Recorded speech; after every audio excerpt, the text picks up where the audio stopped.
नमस्कार, मी रोशना कदम रोशनाज रेसिपीमध्ये तुमचं सर्वांचं स्वागत करत आहे। तर आज आहे गुढीपाडवा आणि मराठी नववर्षाच्या तुम्हा सर्वांना हार्दिक शुभेच्छा। तर आज आपण गुढीपाडव्यानिमित्ताने स्वीट रेसिपी पाहणार आहोत। तर गोड असा पदार्थ मी शेवया बनवत आहे। तर इथे मी 1 किलो पॅकेट गावावरून शेवया तयार रेडीमेड आणल्या होत्या। तर त्यातील आपण 1 वाटी शेवया घेतलेल्या आहेत ताटामध्ये। तर त्या थोड्याशा हलक्या हाताने कुस्करून घ्यायच्या आहेत। हलक्या हाताने कुस्करून झाल्यानंतर आपण आता शेवया बनवणार आहोत। तर इथे कढईमध्ये 1 पळी तूप टाकलेला आहे। तूप छान तापल्यानंतर आपण त्यामध्ये ड्रायफ्रूट टाकून घेतलेले आहेत। तर इथे मी काजूगर, बदाम आणि चारोळी असे ड्रायफ्रूट टाकलेले आहेत।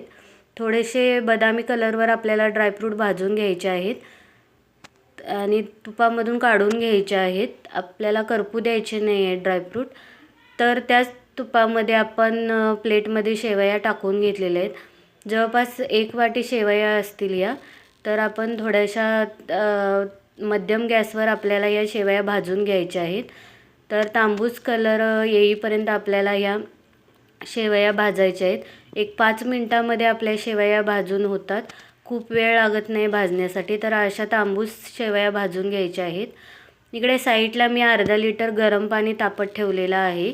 तर शेवया भाजल्यानंतर आपण त्यामध्ये पाणी टाकून घेणार आहोत। तर इथे मी पाणी टाकून घेतलेलं आहे। पूर्ण पाणी यामध्ये टाकून घेतलेलं आहे। पाणी टाकल्यानंतर थोडंसं मिक्स करून घ्यायचं आहे आपल्याला। मिक्स केल्यानंतर आपण गॅस मध्यमच ठेवायचा आहे आणि याच्यावरती आपल्याला एक झाकण 5 मिनिटं ठेवून द्यायचं आहे। तर शेवयामध्ये आधी साखर टाकायची नाही। जर साखर आधी टाकली तर शेवया शिजत नाहीत। तर साखर आपण नंतर टाकायची आहे। तर पाणी टाकल्यानंतर आपण 5 मिनिटं शेवया शिजवून घेतलेल्या आहेत।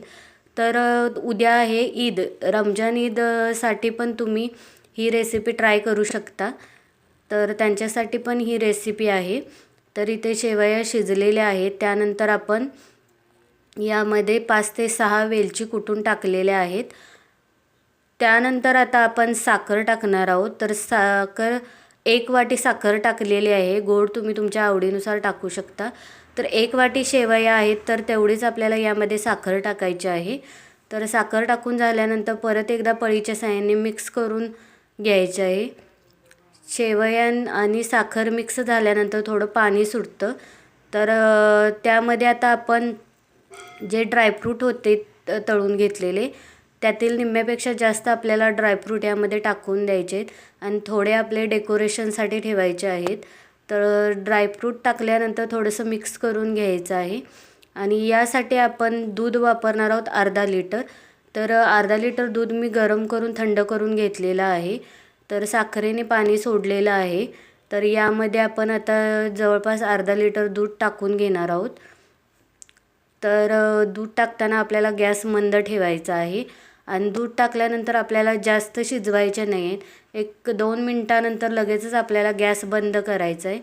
असे पातळ कन्सिस्टन्सीमध्येच आपल्याला शेवया ठेवायच्या आहेत, कारण थंड झाल्यानंतर त्याची कन्सिस्टन्सी दाट होते। तर अशा पद्धतीने आपण आता शेवया आपल्या तयार झालेल्या आहेत। पाहू शकता कलर किती सुंदर आलेला आहे। तर झटपट आणि चवीला अप्रतिम अशी रेसिपी आज मी तुमच्याशी शेअर केलेली आहे। तर वरून ड्रायफ्रूट टाकून डेकोरेशन करायचं आहे। रेसिपी आवडल्यास नक्की लाईक करा, शेअर करा आणि सबस्क्राईब करा।